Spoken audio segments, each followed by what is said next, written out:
آج اگست کی 14 تاریخ ہے۔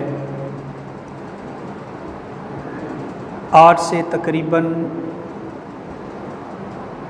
73 سال پہلے اللہ تعالیٰ نے ہمیں آزادی کی نعمت سے مالا مال فرمایا تھا۔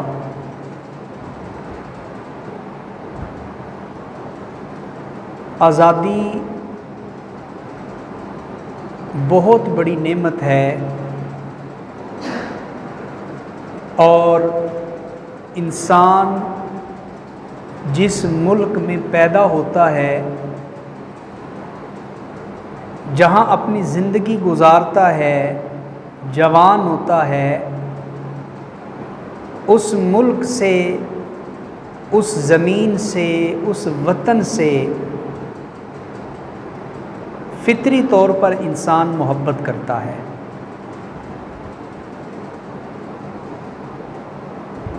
میرے اور آپ کے نبی صلی اللہ تعالیٰ علیہ وآلہ وسلم جب ہجرت کرنے لگے، مکہ سے مدینہ تشریف لانے لگے،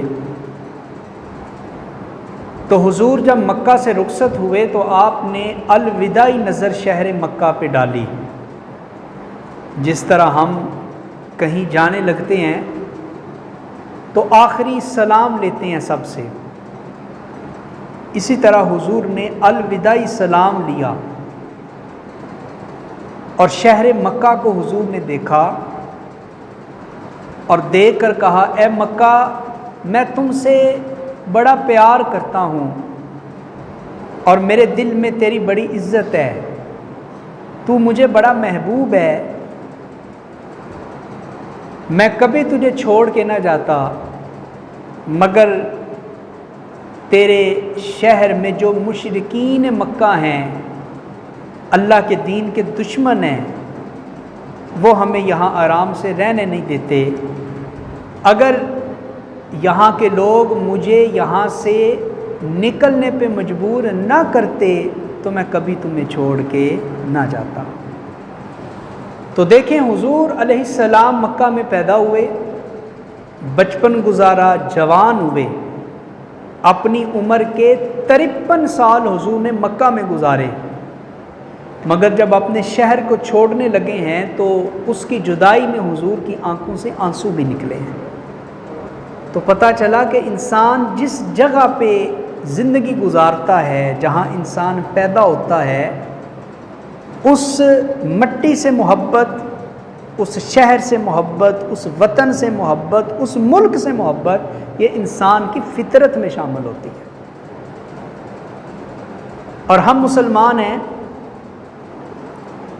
اور اسلام ہمارا مذہب ہے، اور اسلام ایک مکمل ضابطۂ حیات کا نام ہے۔ اس کا کیا مطلب ہے کہ اسلام ایک مکمل ضابطۂ حیات ہے؟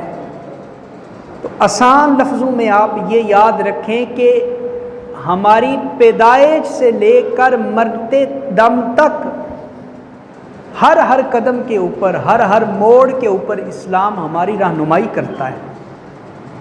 اسلام ہمیں سکھاتا ہے کہ تم نے وضو کیسے کرنا ہے، تم نے غسل کیسے کرنا ہے، تم نے نماز کیسے پڑھنی ہے، تم نے ناخن کیسے کاٹنے ہیں، تم نے استنجا کیسے کرنا ہے، اور تو اور اسلام ہمیں چھینک مارنے کا طریقہ بھی سکھاتا ہے کہ جب تمہیں چھینک آ جائے تو سب کے منہ کے اوپر نہ مارا کرو، بلکہ اپنے منہ کے اوپر ہاتھ رکھا کرو۔ اور اسلام ہمیں یہ بھی سکھاتا ہے کہ جب تم کسی کی چھینک سنو تو تم نے جواب میں منہ سے لفظ کیا بولنے ہیں۔ تو اسلام تو قدم قدم کے اوپر ہماری رہنمائی کرتا ہے۔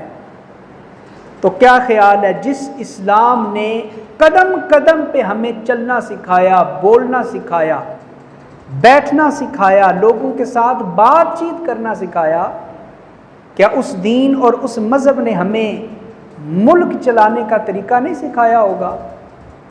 ملک کا نظام کیسے چلاتے ہیں، سیاست کیسے کرتے ہیں، اسلام نے ہمیں وہ نہیں سکھایا ہوگا؟ یقیناً سکھایا ہے، مگر ہمارے ہاں سیاست ایک گالی بن چکا